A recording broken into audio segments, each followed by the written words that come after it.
탄소 중립에 대한 몇 편의 시리즈를 제작하고자 합니다. 첫 번째 영상은 2050 탄소 중립 정책의 배경에 대한 것입니다.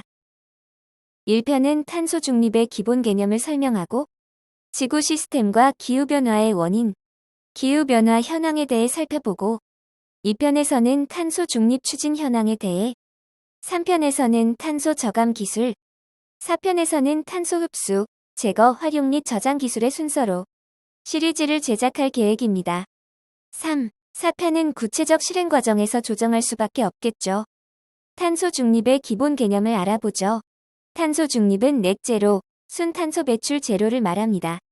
탄소 중립은 온실가스 배출량과 흡수량이 균형을 이뤄 대기 중 온실가스 농도가 더 높아지지 않는 것을 의미하죠. 탄소 중립을 위해 온실가스의 인위적 배출량을 최대한 줄이는 것이 우선이죠. 탄소 저감 기술은 기초과학은 물론 산업계에서 다양한 형태의 연구가 이루어지고 있습니다. 그럼에도 불구하고 배출되는 탄소는 숲복원을 통해 자연 시스템에서 흡수량을 늘려야죠. 다음으로 산업적으로 탄소를 흡수, 제거, 활용, 저장하는 기술이 요구됩니다.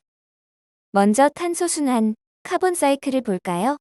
지구 시스템은 지각, 생물권, 수권, 대기권으로 구분합니다. 다양한 형태로 저장된 탄소가 여러 작용을 통해 각 권역 간 생물학적, 지구화학적으로 순환됩니다. 지각에서는 토양과 암석에서 이산화탄소가 흡수 또는 유출되죠. 생물권에서는 호흡할 때 발생되는 이산화탄소를 나무와 풀이 광합성할 때 흡수합니다. 수권에서는 수중동물의 호흡으로 발생하는 이산화탄소를 식물성 플랑크톤과 수중식물이 흡수하고요. 수면에서는 방출과 용해가 어느 정도 균형을 이룹니다.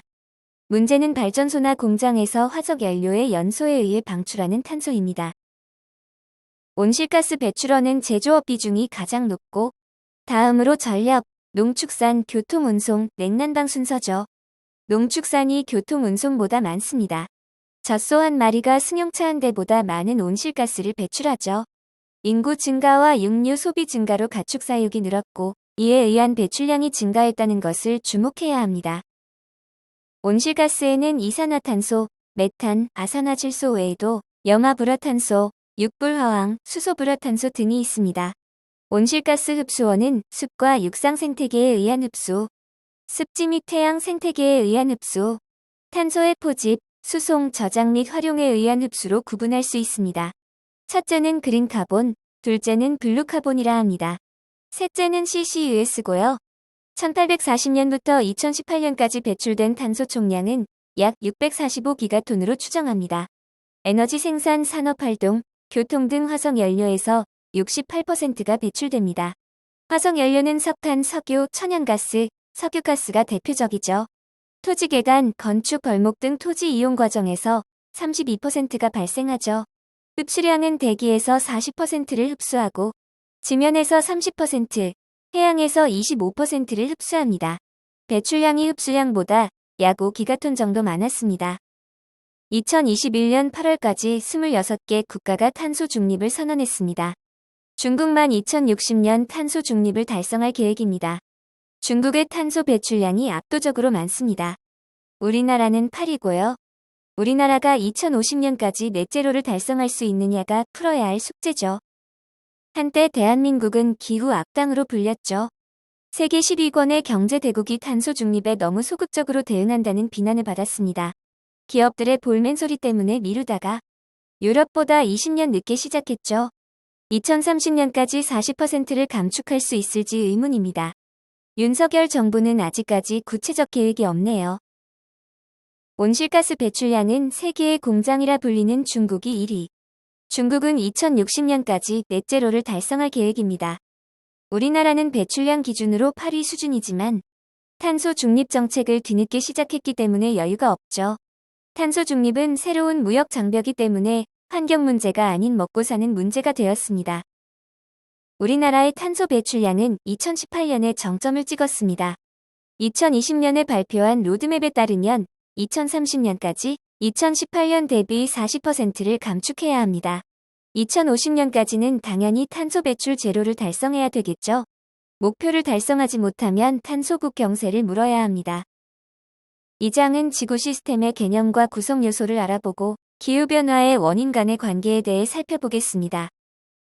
비닐 온실은 열이 외부로 유출되는 것을 막아줍니다. 온실가스는 비닐과 같은 역할을 하는 가스를 말하죠.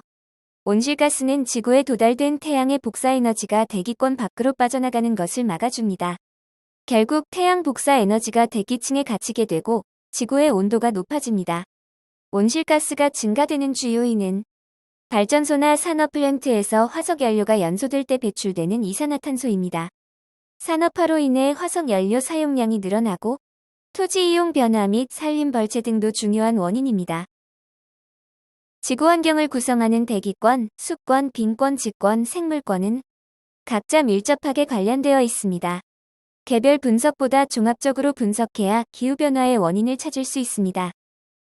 기후변화는 자연적 요인과 인위적 요인이 있겠죠. 자연은 스스로 균형을 맞추기에 문제가 되지 않죠. 화석연료 연소, 도시화로 인한 숲의 파괴, 화학물질 배출 같은 인위적 요인이 문제죠. 기후모델은 에어로졸, 탄소순환, 생태역학 등 다양한 요인을 반영합니다. 인류 문명이 기후에 미치는 잠재적 영향력을 반영하여 미래를 예측하죠. 지구 시스템 모델은 기후 모델을 바탕으로 좀 더 복합적인 요인을 추가한 것입니다. 구체적인 수치는 전문가들의 몫이므로 상세한 설명은 생략하겠습니다. 기후변화 현황은 이미 잘 알 거라 생각합니다. 그럼에도 다시 한번 강조합니다. 우리는 지구온난화, 기상이변, 해수면 상승, 사막화, 생태계 파괴와 식량 위기에 직면하고 있죠. 선진국을 중심으로 온실가스 배출에 대한 규제를 강화하고 있습니다. 1997년 교토의정서에서 주요 6종의 물질의 배출을 규제하기로 했으며 2012년 최종 7종으로 확정했습니다. 우리나라는 6종만 규제 중입니다. 기후변화의 구체적 상황을 볼까요? 지구온도는 산업화 이전에 비해 1.09도 상승했고 해마다 기상이변과 대형 산불이 발생하고 있죠. 해양 환경이 바뀌고 식생 변화로 곡물 수확이 감소되고 생물종의 서식지 역시 위협받고 있습니다. 개체수가 줄고 멸종되는 생물종도 증가하고 있죠. 표에서 보는 것처럼 대기 중의 이산화탄소 농도는 지속적으로 증가하고 있습니다. 이로 인해 지구 평균 온도 역시 급격히 상승하고요. 1990년대부터 기후 모델에 적용하여 기후변화 탐지와 원인을 규명하는 연구가 본격적으로 시작되었습니다. 그 결과 인간 활동에 의한 온실가스 증가가 지구온난화의 주요한 원인으로 규명되었죠. 2차 세계대전이 끝나고 1960년대부터 전 세계적 산업화가 시작됩니다. 이는 지표온도의 상승에서도 그대로 반영됩니다. 기후변화가 우리나라에 미치는 영향을 실생활에서 살펴보시죠. 사과 주산지는 경북 영천과 대구였으나 지금은 강원도 정선 영월입니다. 경북 청도 복숭아는 충주, 음성, 춘천, 원주에서 생산되고 감귤이 전남 고흥, 경남 통영에서 재배됩니다. 이대로 방치하면 지구는 꽃도 나무도 새도 살 수 없는 죽음의 땅이 됩니다. 더 늦기 전에 온실가스 증가를 막아야 합니다. 2050 탄소 중립은 눈앞에 닥친 위기입니다. 오늘 영상은 이상으로 마치겠습니다. 이번 영상은 환경교육 포털의 자료를 많이 참고하여 제작했습니다. 감사합니다.